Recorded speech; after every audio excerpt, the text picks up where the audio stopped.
A name you know who's in the know. It's the Cindy Adams Show, 77 WABC.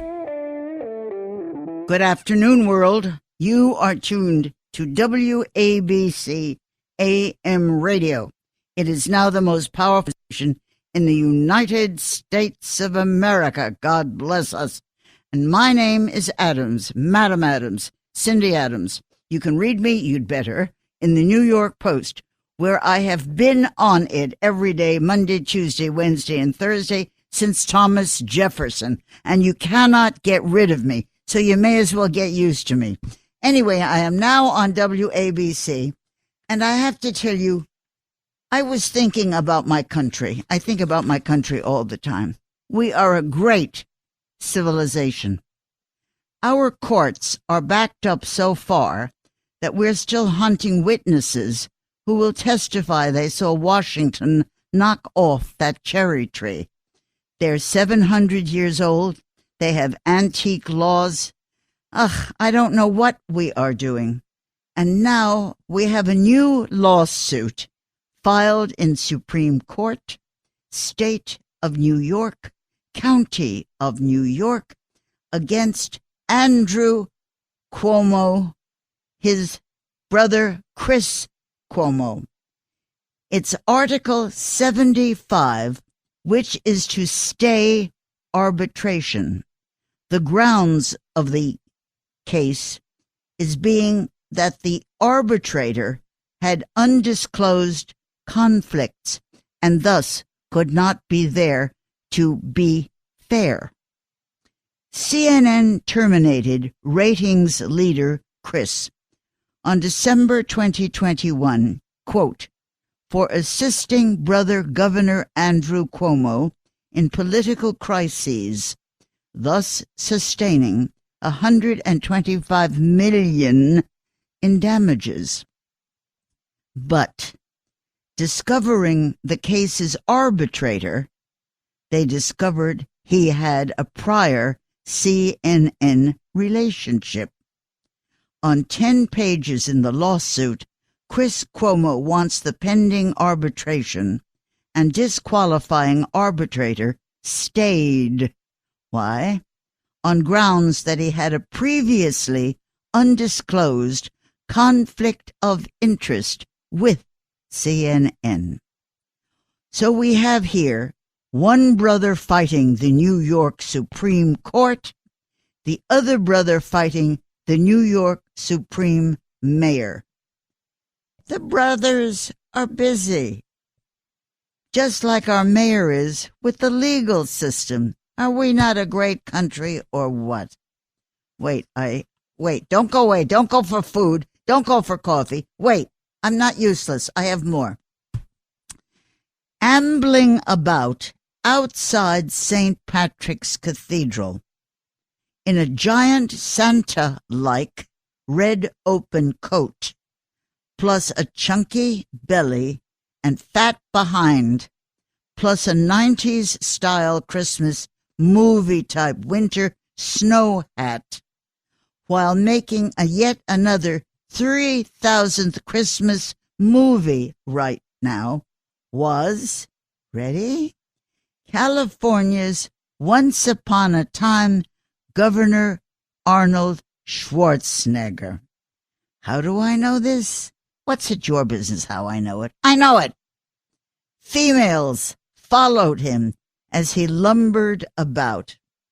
And what was this big, tough, strong Arnie doing whilst lumbering? He was powdering his face. A big, rough, tough guy powdering his face. See, it pays to listen to me. Who the hell else is going to tell you this? Only me. So stick with me. I have other juicy things to tell you. And if I haven't, I'll make up something. I'm flexible. I want to tell you about another guy. The name is Rahm, R-A-H-M, Rahm Emanuel, age 65, former U.S. Congressman, former Chief of Staff to Obama, former mayor of Chicago, former ambassador to Japan, can't keep his mouth shut or his job. He's a current big size everywhere, like still being brother to LA's biggest talent operator of entertainment and media. The agency is Endeavor, which is out in Los Angeles and has all the biggest stars. Unfortunately, not me. Now, minus some temporary title, he and his profanity-riddled rants and usually extended middle finger is currently, actively, exploringly running for President of the United States of America. Such a great idea. May he now be as successful as he was managing Joe Biden's limp through the White House. Well, I have so many of these things. I don't know what to tell you first. Wait, I got more stuff. Our love thy neighbor mentality recently filed a 21-page Southern District of New York lawsuit against Woody Allen, who was just in my house, with his wife Soon Yi, who was just in my house, and their personal chef, who was just not in my house. Why is there a lawsuit against these people? It seems somebody named Hermie Fajardo got fired by their home manager because of his active duty U.S. Army status. Also because this chef demanded better wages. So, it's a case of completing a mandatory training program. It's getting a few quid more for their salt-baked bronzino, plus veggies and dessert, plus, this is a direct quote from the case, plus relief for mental anguish, emotional distress, humiliation, embarrassment, distress, anxiety, loss of self-esteem, suffering, plus, this is not in the case, plus a partridge in a pear tree. It was just filed a week ago. It is called Case Number 24. It goes on for another half dozen pages. It was submitted by two people whose names you never heard of, and I didn't either. I got more. I got more. Everybody is being sued to everybody. Sean Combs is being sued so long, he'll never get out of jail. Sean Combs. If he has a few minutes, his sexual offenses, that's a direct quote from the case, just got socked with more lawsuits. His current address, Metropolitan Detention Center, Brooklyn. Complaint attorneys, larger than a jury, include Reingold, Jeffra, Rufo, Plotkin, and Hellman. Those are just a few of his lawyers. Stated is that, this is a direct quote from the lawsuit, at the Intercontinental Times Square Hotel, the plaintiff was sexually abused and exploited by P. Diddy, also known as Sean Combs. It lists 144 demands for trial by jury. The defendants, their lists go on and on and on. It seems this is a direct quote from the case. They all breached their duty by failing to warn the plaintiff of risks that defendant Combs posed and the risks of sexual assault occurring in this same aforesaid hotel suite during the time period. In the meantime, let me tell you, I have 5 more suits that have just been filed against Sean Combs. I am not saying he is guilty. I am not saying he is not guilty.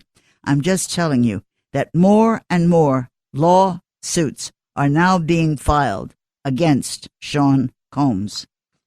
Most weight loss plans are one size fits all, not taking into account each person's individual needs.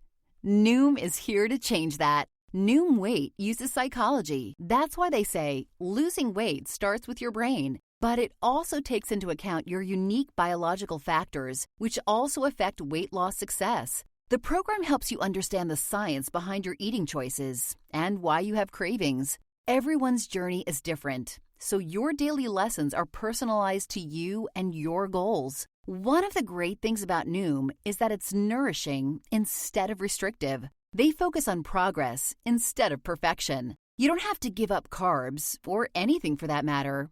Have cravings? Food FOMO? Noom can help you lose weight while still enjoying your favorite foods. To date, Noom has helped more than 5.2 million people lose weight. Stay focused on what's important to you with Noom's psychology and biology-based approach. Sign up for your trial today at Noom.com. That's Noom.com. So how long P. Diddy Sean Combs will reside in his current jail cell? Who knows? I only know that it's not only two-legged types who are having issues. Complaints could take until Kamala wears a skirt. That's all I can tell you. Okay, wait, now I have to tell you about a party. The name is Huma. The last name, temporarily, is Abadan. I want to tell you, Hillary's gateway and one who craves importance was Huma Abadan. One friend's description of her was, she will turn on you in 15 minutes.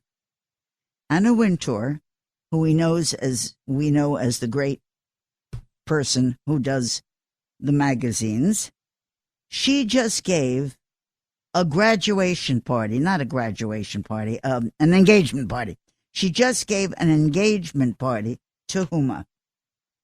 The guests had to first call Hillary for permission. Hillary gave the permission to accept the invitation.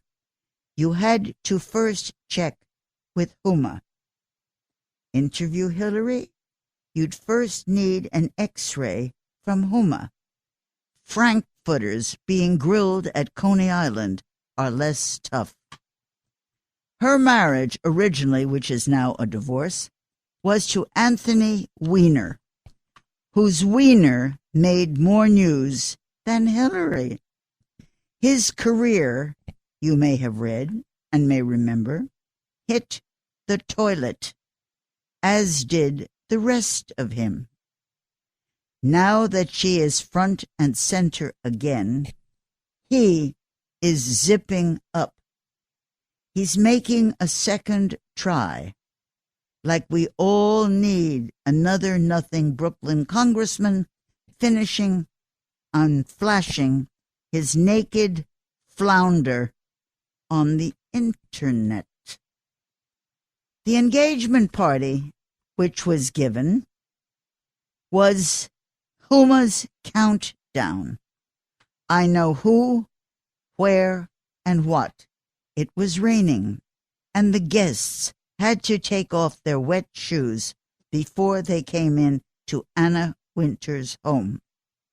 The 7 p.m. guest list, via phone calls, which is always such an elegant way to invite anybody, is being kept quieter than Biden's IQ. The celebrities? Few. The politicians? From everywhere but Syria. This newest husband that she's about to marry is Alex Soros, S-O-R-O-S, the son of Hungarian billionaire Soros. Soros is the same hating despot, the same filth out to cripple the USA. The groom is 39. The bride-to-be is 48. It's perfect. What could be more perfect? The groom was born here in the United States, in the town of Katona. This is the same Maird who supports anti-USA riots and marches and burning the flag and funding people who hate the United States, and whose father he follows, who hates us and aspires to destroy America. This is the next husband she picks after the one who kept showing his thing off on the internet. Oh, what a lovely child. Yeah, she wants money. She wants attention. She wants importance. She wants to destroy the United States, is how her future husband and father-in-law are going about it. Her first husband kept flashing his naked thing. She now flashes her naked hate. This first husband, even with a promise not to remove his private parts and treat them to an airing, was not invited to the party. He is busy. He's filled with speeches.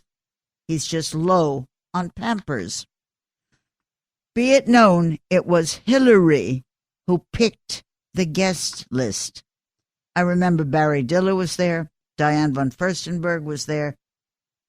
It was raining, and I said that guests had to take off their shoes. Wait, I'm going to another thing. You must visit Central Park West's fabulously redone Natural History Museum. It's all redone. The special attraction, brand new, is its newest arrival. It's called a Stegosaurus. I don't know what the hell that was. I don't even like to tell my own age. The Stegosaurus lived 150 million years ago, at least 2 birthdays before me. The paleobiologist Roger Benson told me the Stegosaurus is 11 feet tall, lived 150 million years ago, was found in, ready? Are you ready? Was found in the town of Dinosaur, Colorado. It's preserved because it was pressed down into the sand and rocks and only found when the rock eroded. One friend took the photo of us both, the Stegosaurus, that's 150 million years ago, and me, who was having a birthday a little less older than that. He took the photo of us both. Then he graciously said, the Stegosaurus's Botox was better than yours. Well, I found out that was pretty insulting.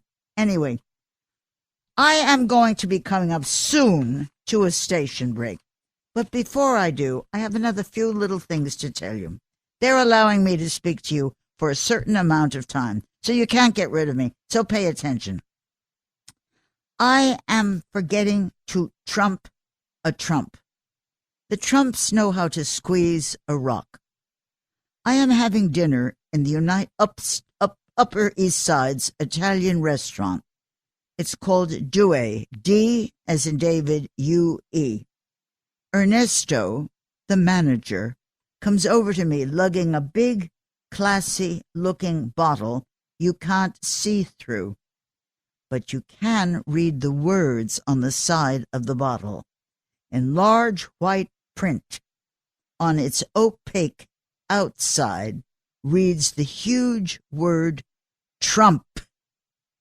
Which means what? It means, now pay attention, it means that inside is Cabernet Sauvignon, the year 2022. You are told, this is a direct quote, it's an estate bottle. What that means, who knows? I know the thing is not Manischewitz. I said, what the hell is this? He said, outside this dark gray bottle, in clear, large print, is the name in large white letters the word Eric Trump. So, Trump and Company has hotels, buildings, golf courses, laws, real estate, towers, castles, and now wine. Signed on the back personally by Eric Trump, for sale for $34.99 on their wine website, which who the hell knew they had? Okay, I'm coming up to a station break, and you're soon going to be rid of me, but I will be coming back. So pay attention. Just bear this in mind. The CIA is confident that hostile countries who don't like us will never try to attack us. You know why? They couldn't through the confusion. I'm coming right back. Like it or not, I'll be right back. This is the Cindy Adams Show, 77 WABC. All the dish that's fit to air. Cindy Adams is on 77 WABC. Okay, Jesse Eisenberg, you're in this movie, A Real Pain. I loved it. Tell us about this movie. How did you get the idea, and how long did it take to write it and do it? Oh, thank you so much, Cindy. The idea was percolating for several years. I had gone back to Poland to see where my family is from. My wife and I are both from Poland, and we went back to see the little house my family lived in up until the war. And it was kind of this amazing experience. We went in 2008, and I had been thinking that it would be so great to make a movie in Poland kind of about this topic for a long time, and it took a while for me to figure out what the storyline would be. And when I conceived of these cousins and them going on this kind of cultural heritage Holocaust tour, it seemed like a kind of perfect story to express all the things I've been thinking about. You won't believe this, but I have done exactly the same thing. My family came from there. I also went to Poland. I know exactly where you were visiting. It was thrilling for me to watch this. Okay, but if you get an idea to write it and star in it and direct it, how the hell does all this come about? Those of us don't understand. How does it work? Oh, well, I write all the time. I've been writing plays for, theater in New York for 20 years. And so I'm writing all the time. A lot of the stuff I write just never gets published or read. So this was just another project that I was writing. I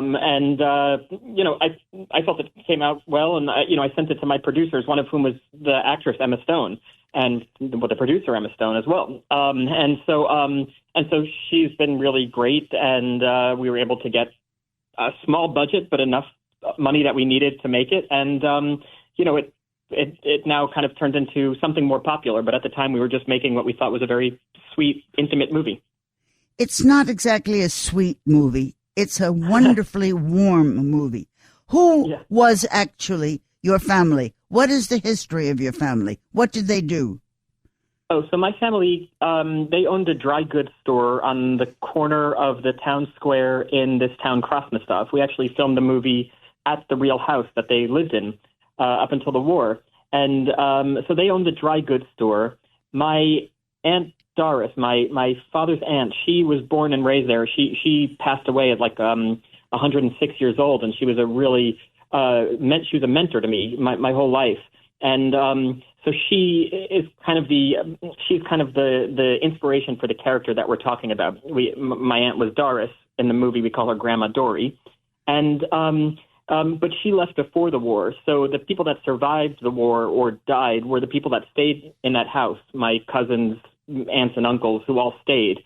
And the survivor story is really fascinating. In fact, I wrote a play about it called The Revisionist, and Vanessa Redgrave played my cousin in this play. And she survived the war in basements and, hidden and, with the same tragic stories that you hear all the time that both seem impossibly fortunate and insanely tragic at once.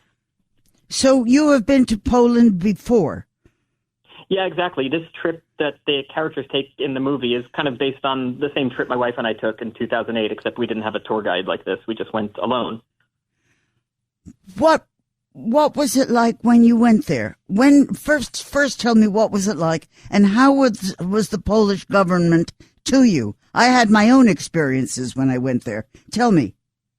Oh, I mean, I could not have had a better experience. I mean, I went to visit my cousin who survived the war, and she lived in Szczecin in the northwest of the country. And then we traveled throughout Poland and ultimately made it to the southeast of the country. And, it's funny, like, I've heard stories growing up, I imagine you have too, of like, Poland about either the Holocaust history or Soviet history. Yeah. And what I found there was just like this warm, welcoming, colorful, vibrant place. And when I shot there, I had 150 people working on the crew who are all Polish, not Jewish. And I could not have been welcomed more warmly in terms of politics there. I can't really speak to it because, we were treated really well as a movie. I was granted Polish citizenship. And so, like, I actually had a really wonderful experience there and can't speak to the kind of maybe more critical views that some other people have. Oh, I had my own experiences there. We had, my husband and I arrived there coming in from India after a 7,000-acre flight or hour flight. We were starving. We needed a sandwich. They wouldn't open the place for us, so we couldn't go to bed with having any food. And I tried to get the president, Ronald Reagan, had just been elected president, and I tried to get him on the phone. My husband did, because we knew him very, very well. And they said, no, you can't get your husband on the phone, your friend on the phone. I said, why not? He's the president of the United States. They said, yes, but it's lunchtime. I said, well, what the hell has that got to do with it? They said, well, our switchboard is closed. So wow. What year was this? Jesus, I don't know. Wait, the year that Ronald Reagan just became president, whenever the hell that was. That was the year. Well, I think a lot's changed. Wow, my goodness. That's yeah, well, they certainly did. Okay.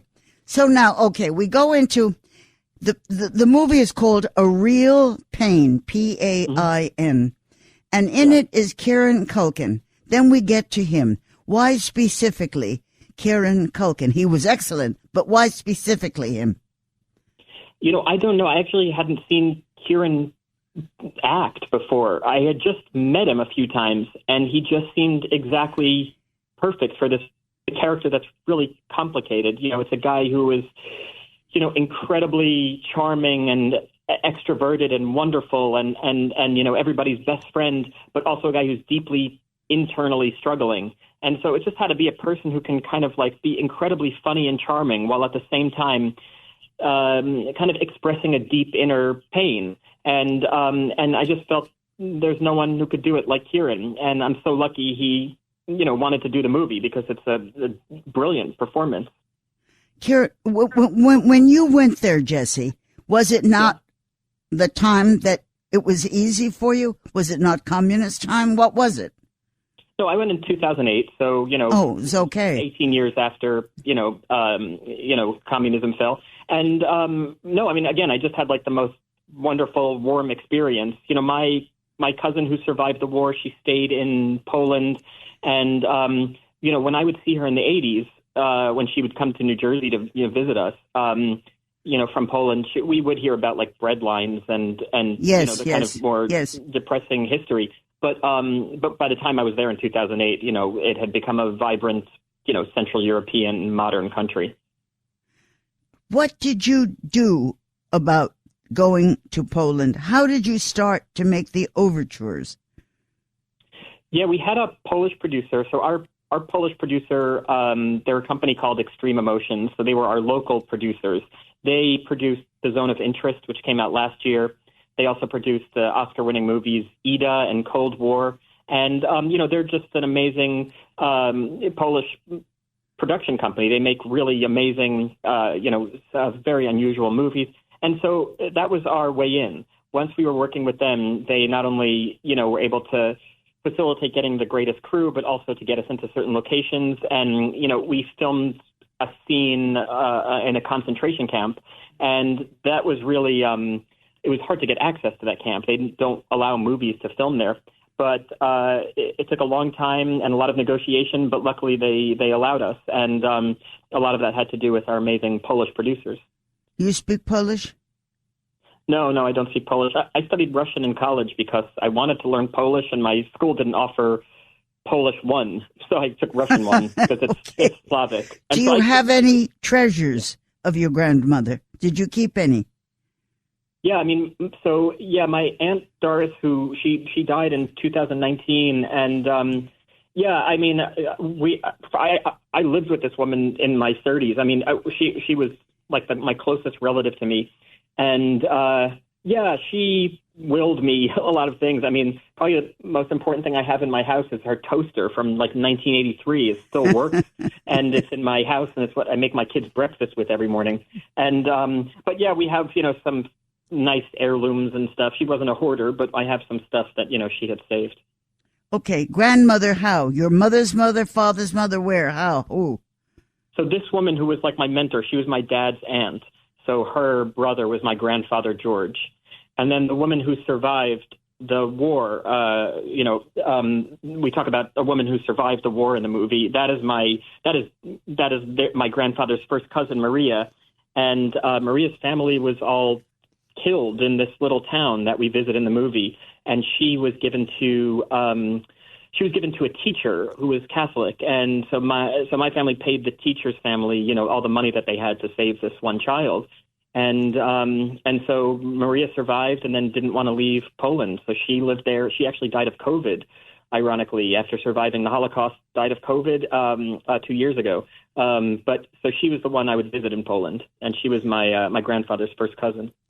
Okay, if anybody just tuned in, we're talking to Jesse Eisenberg, whose new film, A Real Pain, is about his family's beginnings in Poland. So we're talking about your grandmother. How was she your grandmother, your mother's mother? How? What is the family? Oh, well, no, she wasn't my grandmother, but she was. Everybody was on my father's side. My mother's side is from Moldova, and they left prior to World War II. So was there any difficulty? I mean, it can't be just easy. Making a bloody movie is not easy today, even if you're making it in Hollywood. Did you not have any difficulties doing it in Poland? The difficulties we had making this movie were really just typical movie difficulties, which was like, we had to shoot this movie on a small budget in a short amount of time, and we were in airports, on airplanes. We were shooting scenes that were supposed to take place at JFK and Warsaw Airport. We were shooting scenes in the center of big cities and then in small villages. It was really just difficult for just the way movies are difficult. In terms of the internationalness of it, it was kind of amazing. Poland has like perhaps the best film school in Europe. So they're producing like the greatest cinema artists in the world in Poland. And so we just had a crew that was all amazing, overqualified crew.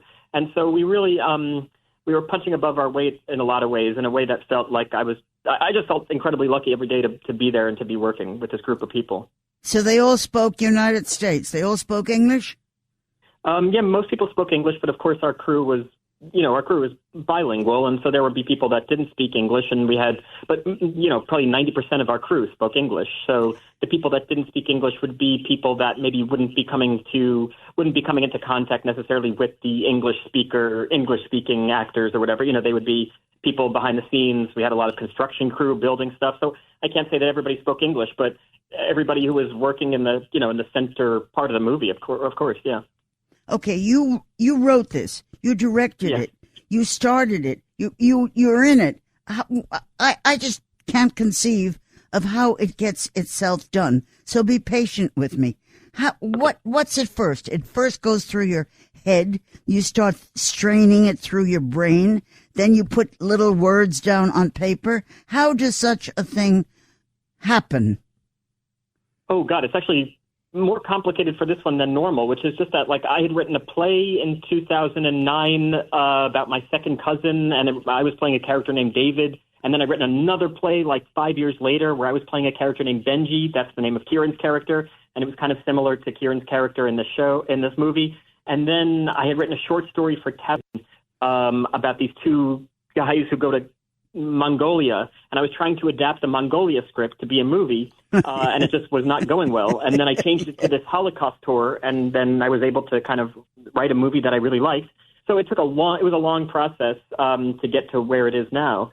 And then, in terms of production, the way it works is, you're basically trying to get investors. Our budget was like a $3.5 million budget. And so we didn't need that much money in terms of movie budgets, but we did need enough money to be able to film this. And we were able to find it with this wonderful company in New York. Again, my producer is Emma Stone, the brilliant actress.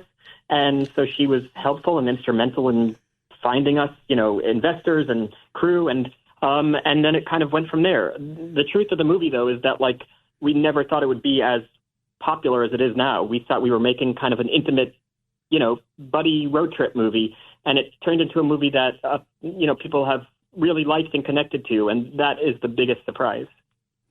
Okay. If you have this in your head, now be patient with me because I don't understand how this comes about. You have an idea. Then before you write it or direct it or get money for it, what does it do? It runs around in your head for a while. You talk about it with your family. This is a gigantic operation. How does it develop? Oh, you're so sweet to ask this question. Yeah, I guess, I write when I'm not acting, I write at the library in New York, and I'm always writing something. So this was just the next thing I wrote. I mean, before this project, I wrote, it was a book on tape for Audible. And before that, I had written a play. And before that, I had written, a book of short stories. So I'm just always writing something. This was just the next thing up.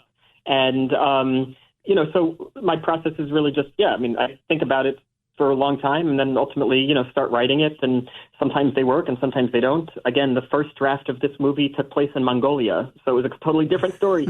And it just wasn't going well. So but the strange part about this was that I was writing this story that took place in Mongolia of these two characters, and yet it wasn't going well, and an ad on the internet popped up on my browser for Auschwitz tours with lunch. It was an ad for Auschwitz tours. Oh God, yeah.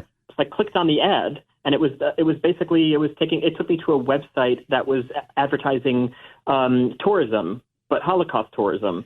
And what was strange about it to me was that it was the tourism was basically visiting Holocaust sites during the day and then staying at a very nice hotel at night, eating a lovely breakfast, and then going back to Holocaust. And I just thought it was such an unusual phenomenon to think that you can kind of tour these places while at the same time maintaining all the kind of creature comforts of your modern lifestyle.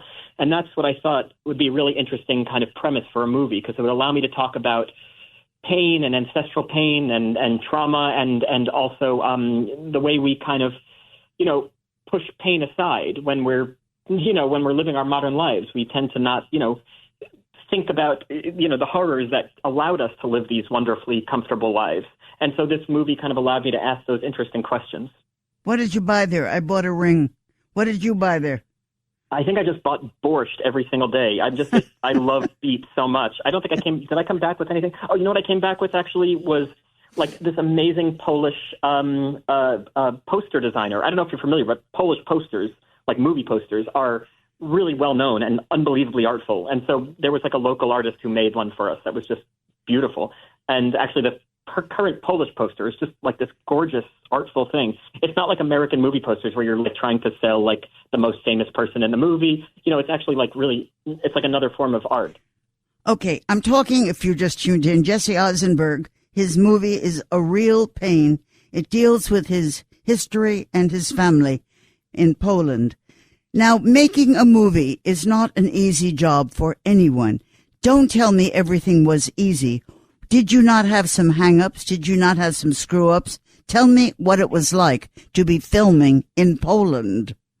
Well, the biggest, potential hang-up was that 2 weeks before we started filming, and you have to understand, when you're 2 weeks away from filming, you've already, cast the movie, every contract has been signed, you've secured locations, you've rented tons of equipment, you spent a lot of money, like half your budget, 2 weeks before you shoot. And what I didn't know that was happening 2 weeks before we were shooting was that Kieran Culkin, our lead actor, was trying to drop out of the movie because he didn't want to leave his kids suddenly. He had this pang of, anxiety that he was leaving his kids for a month and a half or something. And so what was happening behind the scenes was that Emma Stone, our producer, was calling Kieran every day, trying to rope him back into the movie that he had agreed to do and signed his contract for.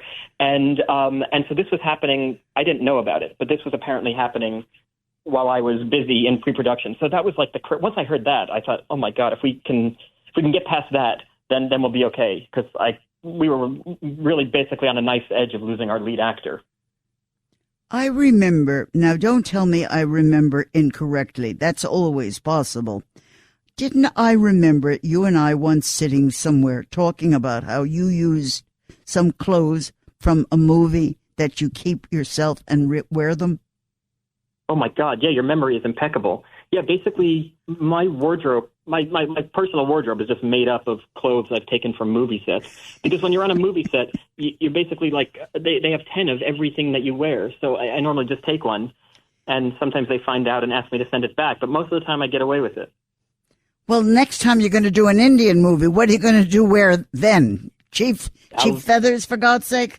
Tell me something. Tell me something. What did you do there? What did you buy there? Tell me one experience. Not everyone goes to Poland like I did, like you did. Not all of us go. What was it like to be an American in Poland? It was, it was two things. One was that it felt like a very modern, it feels like a very vibrant, modern country that you would go on vacation, like if you were visiting, a lot of people go to Budapest. So, it looks exactly like Budapest, or it looks like Hungary. It's a kind of beautiful culture, beautiful country with amazing, history from that era. And then the other thing was I was like an American Jew in Poland, and being an American Jew in Poland is a little bit different because you're kind of constantly coming up against sites of tragedy for your ancestors. So, like, you're walking through Warsaw and, there's a plaque on the wall that this is where, Jews were taken from this, ghetto to a concentration camp. And then, you're walking through, Krakow and, really close to Krakow is Auschwitz. So, you're in this beautiful city, but at the same time, you're reflecting on the proximity to horrors, historical horrors. So being an American Jew in Poland is both, it feels like you're visiting a beautiful place and having a lovely vacation, while at the same time kind of constantly stumbling over, tragedy. But it's the kind of traveling that I'm interested in because it, brings me closer to, just feeling connected to something bigger. We are suffering with anti-Semitism here in the United States and throughout Europe. Did you face any of it? Did they ask you about it at all? Oh, no, not at all. No, I mean, if anything, Cindy, to be honest, I had this kind of revelatory experience where I was visiting all of these sites of tragic Jewish history. And what I noticed is they were all run by people who were just like really bright, thoughtful academic historians who spend their lives trying to kind of, memorialize Jewish history there. And so I just had this feeling of complete gratitude towards the Poles who spend their lives working at concentration camps and working at museums to tell the stories of like my family's history.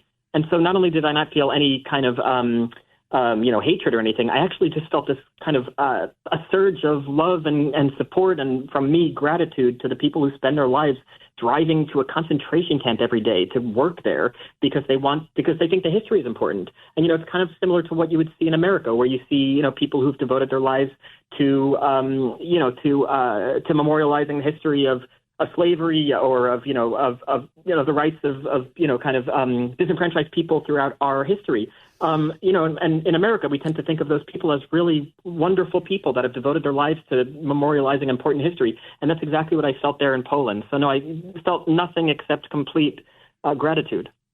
What I bought there was a ring in Warsaw, which I still have. Did you buy anything? I think I came back with food, with snacks. There was a big, mostly. What do you mean, on the plane they let you bring home food? Yeah, you could put food in your bag. You just put food in your bag. If it's not, I wasn't bringing illegal seeds. I was just bringing in, I don't know, wrapped snacks, Polish snacks. Okay. It's Jesse Eisenberg. The movie is A Real Pain. Where is it playing? Is it playing all over the U.S. now? Tell us now. Yeah, I think it's playing all over. I mean, it was at some point playing in like 1,200 places, and now it's probably playing in less because it came out in November. But yeah, it's playing all around, and people could find it. And, in the bigger cities, obviously, it's, quite popular. And then, it's an independent film, so, that's where it's mainly, being seen. Okay, when you're back here in New York, I will pay for dinner, and you can wear some of your old secondhand clothes, and we'll have a nice evening. Okay, as honey? long as you wear your Polish ring. I will. Thanks, Jesse. I enjoyed having you on the air. Thank you, sweetie. Thank you. Hey, small business leaders, have you ever thought there's got to be an easier way to do all the busy work? With JustWorks all-in-one platform, you can check all the boxes, run payroll in 90 seconds, access premium benefits, take care of tax reports, and even hire internationally. Any questions? Reach out to their expert staff for real human support. Plus, transparent pricing guaranteed. Visit justworks.com/podcast to join the thousands of small businesses that trust JustWorks to take care of payroll, benefits, compliance, and more.